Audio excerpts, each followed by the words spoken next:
Pada video kali ini, kita akan mengulas salah satu kasus pembunuhan berantai yang pada masanya sangat menghebohkan. Kasus pembunuhan ini, atau lebih tepatnya nama pembunuhnya, kemudian banyak dikenal dengan sebutan Rian Jombang.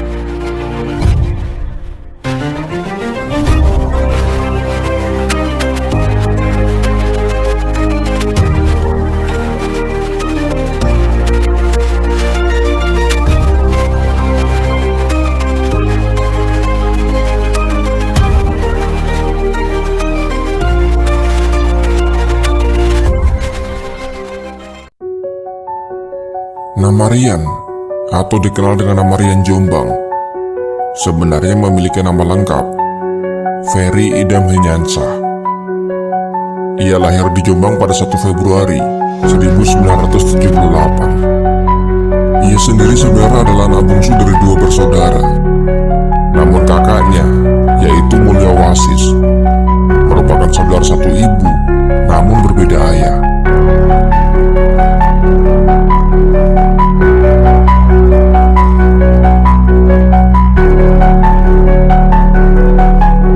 Sejak kecil sebenarnya Rian sudah jauh dari keluarganya dan lebih banyak menghabiskan waktu di pesantren. Ayah Rian, yaitu Ahmad Maskur, merupakan petugas keamanan yang bekerja di sebuah pabrik swasta. Rian kecil dulunya dikenal sebagai murid yang cerdas. Namun sikap dan perilakunya mulai berubah ketika ia menginjak bangku SMP. Di masa itulah ia lebih sering bergaul dengan teman-temannya yang kebanyakan adalah perempuan. Rian juga aktif dengan berbagai kegiatan, khususnya yang terkait dengan kesenian yang identik dengan perempuan, termasuk menari dan juga berdandan. Namun demikian, dalam prestasi belajar, Rian tetap dikenal sebagai siswa yang cerdas. Ia bahkan dikenal oleh teman-temannya sebagai siswa yang pandai bergaul dan juga sangat cekatan.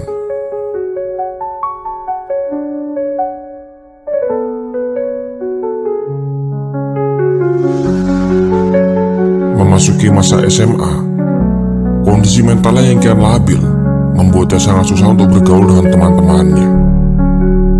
Itulah yang terjadi ketika Rian masuk ke sekolah favorit, yaitu SMA Negeri 1 Jombang.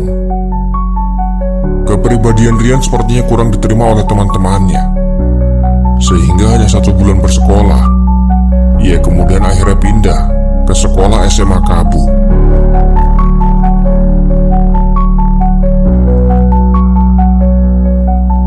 Namun di tempat itu juga Rian hanya bertahan 1 semester.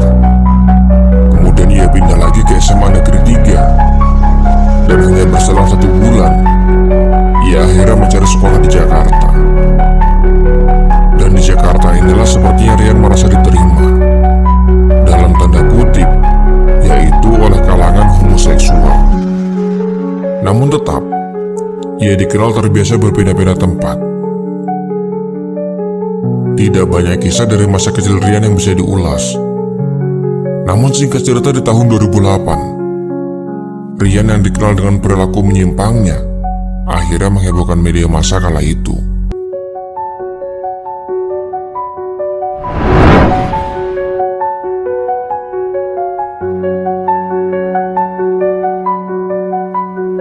Korban pertamanya yaitu Heri Santoso, yang akhirnya diketahui merupakan gebetan Rian dan berusia 40 tahun.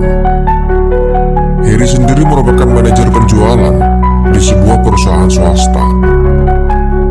Di saat itu Heri datang ke apartemen Rian dan kemudian melihat foto Noval di tempat tersebut, di mana Noval juga ternyata merupakan gebetan Rian. Heri yang melihatnya ternyata juga tertarik dengan paras Noval dan kemudian meminta Rian untuk memperbolehkannya tidur bersama dengan Noval. Heri bahkan siap memberi uang demi melakukan hal tersebut. Di saat itulah rasa cemburu Rian kemudian muncul. Rian yang menolak permintaan itu terus-menerus dirayu oleh Heri, dan pada akhirnya mereka pun saling bertengkar. Namun tidak hanya sampai di situ, keduanya kemudian terlibat adu fisik. Dalam situasi yang semakin tidak terkendali, Rian Rian kemudian berlari ke arah dapur dan mengambil pisau. Dengan cepat ia memujamkan pisau tersebut di perut Harry, dan sepertinya tepat mengenai ulu hatinya. Harry pun langsung tumbang bersimbah darah. Namun sebenarnya di saat itu Harry masih hidup. Dalam keadaan seperti itu, Rian kemudian menyeret Harry ke kamar mandi. Ia meletakkan Harry dengan badan terlentang dan kemudian menghajar kepalanya dengan sebuah besi. Harry pun akhirnya tewas.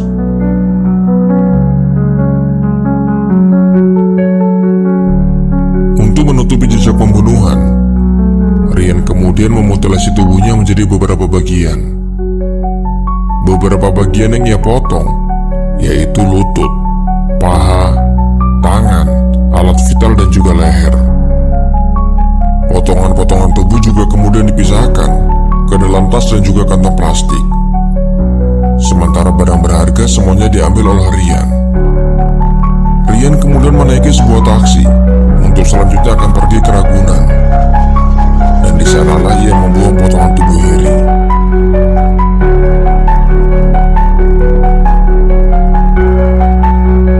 Seusai melakukan aksinya, ia kemudian bertemu dengan Noval dan mengaku sudah membunuh Harry. Dan setelahnya mereka berdua kemudian berfoya-foya dengan hasil rampasan itu. Namun akibat hal itulah aksi mereka akhirnya terendus oleh polisi. Noval yang saat itu menikmati hasil rampasan Rian terlacak oleh polisi menggunakan kartu ATM milik Harry. Ia terekam oleh kamera yang ada di ATM. Dan di saat itulah polisi langsung bergerak cepat menangkap Noval.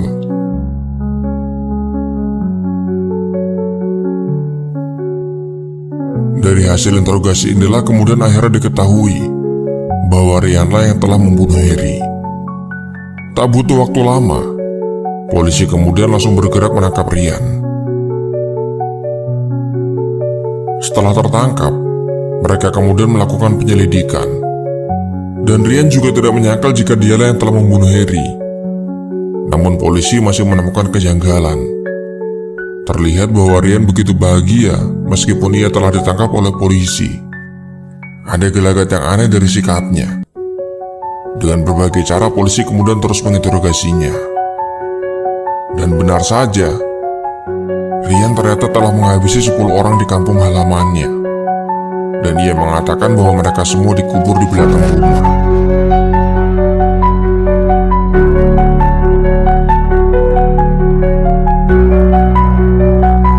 Satu persatu kejahatan yang ia lakukan akhirnya mulai terkuak. Polisi menemukan motif yang berbeda dari pembunuhan yang ada di Jombang. Korban di Jombang rata-rata dihabisi oleh Rian semata-mata karena motif ekonomi. Rian ingin mengambil dan menguasai barang-barang milik korban. Kebanyakan dari mereka akan diajak main ke rumahnya, dan disitulah para korban kemudian akan dihabisi.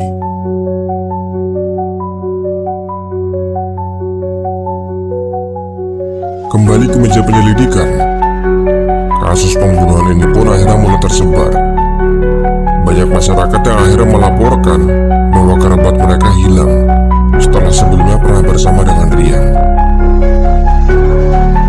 Polisi pun akhirnya membongkar bekas kolam ikan yang ada di belakang rumah orang tua Rian. Dan mereka menemukan 4 tubuh manusia di dalamnya. Sebagian besar dari mereka sudah hanya tinggal kerangka saja. Masih ada 6 korban lagi yang masih belum ditemukan, dan polisi masih berusaha terus mencari di belakang rumah tersebut. Akhirnya, ke-6 kerangka tersebut satu persatu bisa ditemukan. Salah satunya di dekat tanaman bambu yang kurang lebih berjarak 5 meter dari liang pertama. Rian rupanya membunuh tanpa pandang bulu. Laki-laki maupun perempuan ia habisi. Bahkan ada juga seorang ibu dan juga putrinya yang di saat itu masih berusia 3 tahun. Benar-benar perbuatan yang sangat keji. Bahkan dari hasil penyelidikan lebih lanjut, Rian pernah hampir membunuh ibunya sendiri, yaitu Kasyatun. Peristiwa itu terjadi di saat Rian masih duduk di kelas 3 SMP, yaitu di sekitar tahun 1995. Rian saat itu sepertinya depresi setelah menjalani perawatan hampir 2 pekan dalam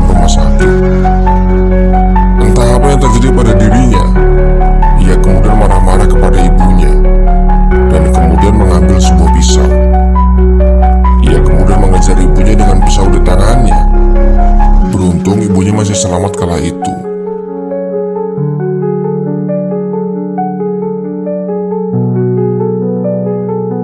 Semenjak setelah dirawat itulah, menurut ibunya Rian kemudian berubah menjadi seperti perempuan. Polisi kemudian melanjutkan penyelidikan, memeriksa apakah Rian memiliki gangguan kejiwaan. Namun dari hasil penyelidikan, Dr. Roni Subagio mengatakan bahwa tanda-tanda psikotis tak ada. Psikotis merupakan gangguan jiwa yang berat. Hal itu terlihat dari daya realitas yang dikatakan masih sangat normal. Rian membunuh dengan sadar dan ia juga paham akan akibatnya. Namun demikian, Dr. Roni mengatakan bahwa Rian memiliki tanda psikopat. Pernah juga ketika diperiksa, Rian mencoba membuat dirinya terlihat tidak normal. Hal ini merupakan cara agar ia bebas dari hukuman. Namun setelah diperiksa kembali dengan dokter ahli, tetap saja Rian dinyatakan masih normal. Tidak ada tanda gangguan kejiwaan. Gangguan yang pasti dialami oleh Rian adalah orientasi seksual, yaitu berupa homoseksualitas. Fakta lainnya, saat diperiksa di Mapolres Jombang, saudara tirinya yaitu Mulia Wasis, ia mengatakan bahwa sejak kecil Rian sering mengalami kekerasan dari ibunya, sehingga di usia 13 tahun mengalami tekanan kejiwaan akibat memendam rasa benci kepada ibunya. Rian pada akhirnya dijatuhi vonis mati oleh Pengadilan Negeri Depok pada tanggal 6 April di tahun 2009. Meskipun ia mengajukan banding dan kasasi, upaya hukumnya ditolak oleh pengadilan. Tak menyerah, ia pun juga sempat menyorot kepada presiden. Rian juga mengajukan permohonan peninjauan kembali kepada Mahkamah Agung. Namun Mahkamah Agung tetap menjatuhkan vonis mati kepada Rian. Hingga menjelang eksekusi, Rian melaksanakan puasa kifarat atas apa yang telah dilakukannya selama ini.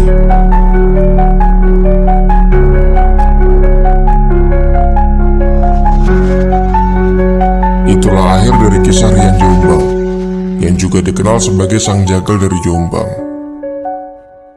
Admin rasa cukup sampai di sini kisah kali ini. Dan jika kalian tahu informasi lainnya, silahkan tuangkan dalam kolom komentar di bawah. Sampai jumpa kembali di video selanjutnya.